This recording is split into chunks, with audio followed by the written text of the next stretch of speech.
ரொம்ப மாதத்துக்கு அப்புறம் இப்போ சின்ன ஒரு கருத்து பதிவு போடுறதுக்கு வந்திருக்கேன். அதாவது நான் இடையில எல்லாம் அப்பப்போ எனக்கு அப்டேட்டில் ஏதாவது நியூஸை பற்றி ஏதாவது சம்பவங்களை பற்றி ஏதாவது பேசணும், கருத்து தெரிவிக்கணும்னு நினச்சி நான் ஏதாவது பேச நினைப்பேன். ஆனால் என்னோடய வேலைப்பளு அந்தளவுக்கு ஜாஸ்தியாக இருக்கிறதுனால நான் எதுவும் பேச முடியல. என்னோடய ஸ்டேட்டஸில் மட்டும் சும்மா என்னோடய ஆதங்கத்தை தெரிவிப்பு அப்பப்போ வச்சுட்ருப்பேன்.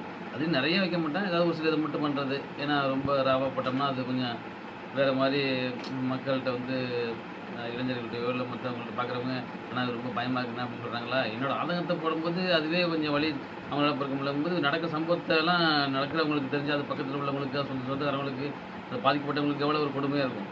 எல்லாம் நானும் சரி ஓகேன்னு கொஞ்சம் அவாய்ட் பண்ணிட்டேன். ஆனால் இப்போ இன்றைக்கி நான் மெடிக்கல் காலேஜில் ஃப்ரெண்டு ஒருத்தவங்க போனாங்க. அவங்க சில சம்பவங்களை அங்கே நடந்த சம்பவம் சொல்லும்போது 8 வயசு பொண்ணு பாலியல் பலாத்காரம், அப்புறம் 2 வயசு பொண்ணு 3 வயசு பொண்ணு அப்படிலாம் 2-3 கேஸ் இன்றைக்கே இதான் சொன்னாங்க நாகப்பட்டினம் மெடிக்கல் காலேஜிலே. அதேமாதிரி நான் வந்து இந்த பேப்பரு, நியூஸ் பேப்பரு இல்லை டிவி நியூஸு எது பார்த்தாலும் அது கொஞ்சம் சில காலங்களாக நிறைய எந்த தொட்டாலும் அந்த நியூஸும் வந்துட்டுருக்கு. கூட்டு பாலியல் பலாத்காரம், 8வது பையன் 8வது படிக்கிற பையன் 10வது படிக்கிற பொண்ணு பண்ணாங்க இப்படி பண்ணிட்டு எங்கே பார்த்தாலும் எதை தொட்டாலும் அந்த நியூஸ் தான். அதுக்கு காரணம் இது வந்து அது அதாவது மனித உயிர் கொண்டதுலேருந்து இருக்க தான் இருந்துட்டு இருந்துச்சு. ஆனால் இந்த அளவுக்கு மோசமாக இல்லை. அது காரணம் இப்போ ரொம்ப ரொம்ப மக்கள் சின்ன வயசுலேயே அவன் வந்து இந்த அளவுக்கு ஒரு இது பண்ணியிருக்கான்னா அது காரணம் ஆண்ட்ராய்டு ஃபோன் வந்ததுக்கப்புறம் தான் என்ன கேட்டால். அது நல்ல விஷயங்கள் அதிகமாக இருந்தாலும் அதாவது ஸ்டடிக்காக நம்ம குரூப்பு அது வாட்ஸ்அப் குரூப்பில் அனுப்புறது, காலேஜ் அனுப்புறதை பற்றி தெரிஞ்சுக்கிட்டு அனுப்புகிறாங்க. அதுக்காண்டி அப்பா அம்மா வந்து நெட்டு போட்டு விட்றாங்க. அது வந்து சில பேர் வந்து அதே மட்டும் போடுங்க, பொண்ணுக்கு நெட்டு பத்த மாட்டேங்குது, பையனுக்கு நெட்டு பத்த மாட்டேங்குறான்ட்டு இப்போ பெருமையாக காசு போட்டு விட்றாங்க. அந்த பையன் என்ன பண்ணுறான் எது பண்ணுறான்னு பார்க்கணும். அதை சும்மா நெட்டு மட்டும் போட்டு விட்டுட்டு பையன் படிக்கிறான்னு வச்சு நீ இவ்வளோ அலட்சியம் பண்ணக்கூடாது. அதுமாதிரி எந்த பொண்ணோ பையனோ பாஸ்வேர்டு லாக் பண்ண, அதாவது ஃபோனை வந்து லாக் பண்ணக்கூடாது. அந்த ஃபோன்னா எல்லாருக்கும் சொந்தமாக பார்க்குற மாதிரி இருக்கணும், எல்லோரும் யூஸ் பண்ணுறதா இருக்கணும்.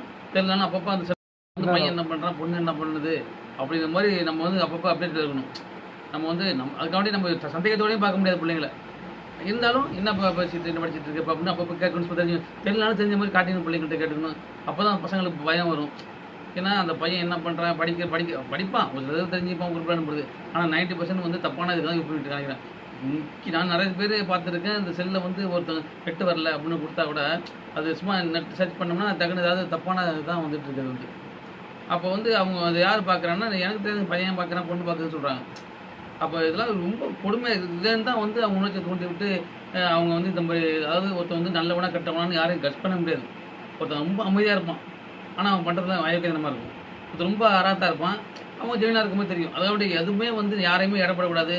ஒரு சின்ன பொண்ணு தானே, அது பையன் பெரியவன் தானே, ஒரு பிரச்சனை நானும் அலட்சியமாக இருக்கக்கூடாது. ஏன்னா வாய்ப்புகள் எப்போ வேணாலும் எப்படி வேணாலும் மாற வாய்ப்பு இருக்குது. அவன் வந்து எதை வேணாலும் பயன்படுத்திக்கலாம். அதாவது வந்து நம்ம தான் அந்த வாய்ப்பு கொடுக்காம பார்த்துக்கணும். இன்னொன்று வந்து பேரண்ட்ஸ் வந்து இதை கரெக்டாக பர்ஃபெக்ட் ஆகணும். பிள்ளைங்களுக்கு முன்னாடி எந்த ஒரு இதுவும் தப்பான இதுவும் அவங்களுக்கு அவங்க பார்க்குற அளவுக்கு அவங்க யோசிக்கிற அளவுக்கு நம்ம நடந்துக்கூடாது. அதேமாதிரி பேரண்ட்ஸ் வந்து அதாவது அப்பா வந்து பிள்ளைகள்கிட்ட சிகரெட் வாங்கிட்டு சொல்கிறது, தண்ணி வாங்கிட்டு சொல்கிறது, அது அப்படி சொல்லிட்டு அலட்சியமாக இருக்கக்கூடாது. ஏன்னா அதை வச்சு தான் அவன் அடுத்த ஸ்டேஜ் அவனும் அதை கற்றுக்கணும்னு நினைப்பான், அதை வந்து செய்யணும்னு நினைப்பான். இதெல்லாம் வந்து ரொம்ப முட்டாள்தனமானது. இன்றைக்கி பாருங்கள், இன்றைக்கி நான் யூனியன் ஆஃபீஸ் வரைக்கும் ஒரு வேலையாக போனேன். அந்த பீச்சில் 2-3 பேர் பைக்கில் எல்லாம் கப்பிள்ஸாக தான். அது ஒரே குரூப்பாக நான் தனி குரூப்பாக தெரியல. எல்லாம் மாஸ்க் போட்டு கருப்பு மாஸ்க் போட்டுக்கிட்டு எல்லாரும் அங்கே போய் சரி பண்ணிகிட்டு இருக்குங்க. எல்லாம் உட்காந்துட்டு பைக்லேயே உட்காந்து சரி பண்ணிகிட்டு இருக்கு. பார்க்கறது ரொம்ப அப்பாவி அப்புறாணி பொண்ணாக இருக்குது, பையன் இருக்கான். அதாவது இதெல்லாம் வந்து அந்த நடக்கும்போது ஜாலியாக இருக்குது. நாளைக்கு வந்து ஏதாவது அவன் வந்து பண்ணிட்டான்னா உடனே நான் அதை பண்ணிட்டேன், ஆசை வார்த்தைக்குறி அது பண்ணிட்டேன் அப்படின்னா நாளைக்கு பேப்பர் மீடியாவில் வரும். அப்போ வந்து பாதிக்கப்படுறது பையனோட லைஃப் ஃபயர் ஆகிடும். அது பொண்ணுக்கும் அசிங்கம், பொண்ணோட வீட்டுக்கும் அசிங்கம். ஆனால் இருந்தாலும் என்ன பண்ணுறது, பையனை பையனுக்கு கெட்டப்புறம் உண்டாக்கிடுவாங்க. ஏதாவது பையனை நல்லவன் சொல்ல வரல, தப்பு பண்ணுறது 2 பேர் தான். ஏன்னா ஊசி இடம் கொடுத்தா நூல் நுழைங்க. அப்படிங்கும்போது நம்ம பர்ஃபெக்ட் ஆகணும். அது லவ் பண்ணுறது தப்பு கிடையாது, சைட் அடிக்கலாம். ஒரு லிமிட்டு, மெச்சூர்டு எல்லாத்தையும் நமக்கு எந்த வயசுக்கு அந்த வயசில் அதை பண்ணணும். இதெல்லாம் வந்து ரொம்ப குறுகிய காலத்தில் எல்லாமே நடந்தது. சின்ன பையனோட பேச்செல்லாம் பார்த்தா ரொம்ப வல்கராக இருக்குது. அவங்களோட கேரக்டர்லாம் ரொம்ப ஒஸ்ட்டாக இருக்குது. நிறைய பிள்ளைங்க நல்லா நம்பி படித்து எவ்வளோ டேலண்டாக இருக்காங்க. எல்லா ஸ்போர்ட்ஸ்லேயாகவும் படிப்புலையாகவும் நிறைய பிள்ளைங்க நல்லா சாதனை பண்ணிட்டு இருக்காங்க. அது ஒரு குரூப்பாக இருந்துகிட்டு இருக்கு. ஆனால் சில பேர் ரொம்ப முக்கியமான நல்ல பையன் நம்ம நினச்சிட்டு போது அவன் பார்த்தா அவனோட கேரக்டர் பார்த்தா ரொம்ப ஒஸ்ட்டாக இருக்குது. அது சரியான வளர்ப்பு சரியில்லையா, இல்லை அவனோட சுற்றி வட்டாரம் சரியில்லையா, இல்லை நம்ம அப்பா அம்மா அப்பப்போ அப்படியே பண்ணிட்டு பார்த்துட்டே இருக்கணும். அவனை வந்து நம்ம கண்ட்ரோல் வச்சுக்கணும். அவனை வந்து அவன் கேட்குறதெல்லாம் வாங்கி கொடுத்ததை விட அவன் எதுக்கு என்ன கேட்குறான், இது பண்ணுறான்னு பார்த்துக்கிட்டு அது பண்ணி அது வரைக்கும் கொடுக்கணும். சும்மா நம்ம பெருமைக்காக பக்கத்தில் உள்ள வாங்கி கொடுத்தாங்க நம்மளும் வாங்கி கொடுப்போம் அப்படி பஸ் வாங்கி கொடுப்போம்னு பைக்கோ இல்லை மற்ற செல்ஃபோனோ எதுவுமே வந்து அதுக்கு கரெக்டாக பார்த்து கொடுங்க. இன்னொன்று வந்து பிள்ளைங்களோட அப்பப்போ என்ன ஸ்கூல் நடந்துச்சு, பேரண்ட்ஸ் அதாவது காலேஜில் நடந்துச்சு அப்பப்போ காலேஜ்லேயும் அப்பப்போ பேசணும், பிள்ளைங்கள்ட்ட கேட்டுக்கணும். அதே மாதிரி டெய்லி நடக்கிற விஷயத்தில் பிள்ளைங்கள்ட்ட சொல்கிறத நம்ம வாட்ச் பண்ணி காது கொடுத்து கேட்கணும். அப்போ தான் அந்த பிள்ளைங்க கரெக்டாக நம்ம அப்பா சொல்லணும் அப்படி தான் அப்படியே தப்புன்னு யோசிக்குங்க. ஏன்னா எனக்கு தெரிஞ்சு நிறைய பிள்ளைங்க வந்து இந்த செல்லை வச்சுக்கிட்டு மோசமான இதில் ஹேபிட்டில் தான் இருக்குது. அது சில பையன் வந்து பொண்ணுகிட்ட வாட்ஸ்அப் பண்ணி அவ்வளோ பேட் வேர்டாக யூஸ் பண்ணி வாட்ஸ்அப் பண்ணிக்கிட்டு இருக்கான், மெசேஜ் பண்ணுறான். அது வந்து இந்த பொண்ணு அக்செப்ட் பண்ணி தான் திரும்பி ரிப்ளை பண்ணுது அவனுக்கு. இதெல்லாம் பார்க்கும்போது எங்கே போயிட்டு இருக்கலாம் ரொம்ப ரொம்ப ரொம்ப ரொம்ப ரொம்ப ரொம்ப ஒஸ்ட்டாக இருக்குது. இதுக்கெல்லாம் வந்து காரணம் வந்து மேக்ஸிமம் இப்போதைக்கு எனக்கு தெரிஞ்சு ஆண்ட்ராய்டு மொபைல் வந்து கொடுங்க. ஆனால் அதுக்காக வந்து பாஸ்வேர்டு லாக் பண்ணாமல் பிள்ளைங்கள்ட்ட வந்து கொஞ்சம் கண்ட்ரோலாக வச்சுக்கிங்க. நீங்கள் வந்து கரெக்டாக இருங்க, அப்போ தான் பிள்ளைங்களை கரெக்டாக வளர்க்க முடியும். ஏன்னா எங்கே பார்த்தாலும் இப்போ சென்னையிலையும் இப்போ சிட்டியாக இருக்கட்டும் முன்னாடிலாம் வந்து சிட்டியில் மட்டும்தான் அப்படியே இருக்கணுமாங்க. இப்போலாம் கிடையாது. சிட்டியோ டவுனோ கிராமமோ எங்கே பார்த்தாலும் நடந்துகிட்டு தான் இருக்குது. மீடியாவில் தெரியாத வரைக்கும் ஒன்றும் தெரியல. ஆனால் தெரிஞ்சிருக்கோம் டெய்லி நடக்குதுன்னா அது மோசமாக நடந்துகிட்டு இருக்கு. இந்த விஷயம்லாம் வந்து அது நம்ம பார்க்கும்போது படிக்கும்போது இந்த சம்பவம் நம்ம வீட்டுக்கு வந்துருமோ நம்ம பக்கத்துலேயும் நடக்கும்போது இவருக்கு எங்கேயும் நடந்ததுதான் நம்ம பக்கத்தில் நடந்துட்டு இருக்கும்போது பயமாக இருக்குது. பிள்ளைங்களை பொம்பளை பிள்ளைய வச்சுருக்கோம் ரொம்ப பாவம். இப்போ பயமாக இருக்குது. ஒரு வெளில அனுப்புறதோ ஒரு கடைக்கு அனுப்புறதோ எதுவுமே பயந்து ஏன்னா அதோட எல்லாத்தையும் பயந்துட்டு இருக்க முடியாது. இதனால நம்ம எல்லாத்தையும் வாட்ச் பண்ணணும். பிள்ளைங்கிட்ட அப்பப்போ குட் டச் பேட் டச் சொல்லி கொடுக்கணும். அதே மாதிரி ஸ்கூல்லையும் கிளாஸ்லையும் வந்து இந்த எவ்வளோதான் ஆன்மீகத்தை பற்றி அதை பற்றி கோயில் கலக்க போகிறது அந்த மாதிரி கர்மந்திரம் முடிச்சதுக்கெல்லாம் கூட ஸ்பெண்ட் பண்ணுறீங்க. ஆனால் வந்து நல்ல விஷயம்னா அது வந்து இந்த மாதிரி அதாவது நம்ம வாழ்க்கையை தேவையான நல்ல ஒரு விஷயங்கள் இதெல்லாம் சொல்லி கட்டது நல்லது சொல்லிக் கொடுக்கணும் அவங்களுக்கு. அதாவது அதை ஓடிட்டால் சும்மா ரொம்ப இதாக சொல்லாமல் புரியும்படியாக அவங்க சொல்லி கொடுத்து அவங்களுக்கு இப்போயே வளர்க்கணும். நல்லது கெட்டது அண்ணன் தங்கச்சியோ அக்கா தம்பியோ.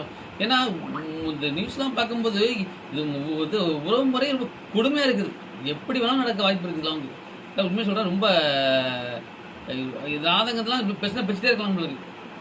மொழி பாருங்கள் 12 தாண்டிட்டு எனக்கு பேச கிடச்சி நைட்டு நான் வந்து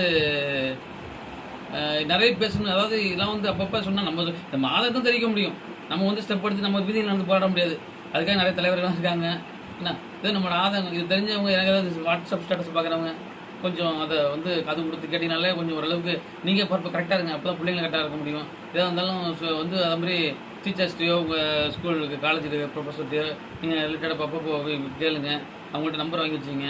பையன் நான் பண்ணுறேன் பையன் நான் பண்ணுறது கேளுங்க. சும்மா படிக்க போதுங்கிற பேரில் நீங்கள் வந்து பெற்றுக்காக பெருமைக்காகலாம் யாரும் படிக்க வைக்காதீங்க. இன்னும் சொல்கிறேன் ரொம்ப ஒஸ்ட்டாக போயிடுச்சு. அதனால் வந்து நீங்கள் வந்து இந்த ஆண்ட்ராய்டு மொபைலோ இல்லை உங்களோட ஃப்ரெண்ட்ஸ் சர்க்கிளோ அதே மாதிரி சில பசங்க வந்து இந்த படிக்காமல் இந்த லீவ் நேரத்தில் எங்காவது போட்டு விலைக்கோ மற்ற விலைக்கு டிசைக்கு போகிறான்னு வச்சுக்கலாம். அவன் பாக்கெட் மணி கொண்டு வந்து வீட்டில் கொடுத்துட்டான்னா அதை அவங்க பேரண்ட்ஸ் வாங்கி வச்சுக்கிறாங்க. ஆனால் அவன் தண்ணி அடிக்கிறானா என்ன பண்ணுறான் அதை பார்க்க மாட்டாங்க. நம்ம பிள்ளை வந்து சம்பாதிச்சு கொடுக்குது அதை மட்டும் காசு மட்டும் வாங்கி வச்சுக்கிறாங்க. முடிஞ்சு அவங்க என்ன பண்ணுறான் எது பண்ணுறான்னு வாட்ச் பண்ண மாட்டாங்க. அவன் எப்படியா போய் நமக்கு வீட்டு பணம் கொடுத்தா போதும் அப்படிங்கிற மாதிரி வந்துடுறாங்க. இதான் ரொம்ப ரொம்ப ரொம்ப ரொம்ப சூழ்நிலை பிடிச்ச ஒரு முட்டாள்தனமான வேலை இது வந்து. உண்மையில்தான் ரொம்ப வருத்தமாக இருக்குது எனக்கு வந்து. இது அதாவது பேசுனா நிறைய பேசிட்டே இருக்கலாம். இதோட சின்ன ஆதங்கம். ஓகே, நன்றி.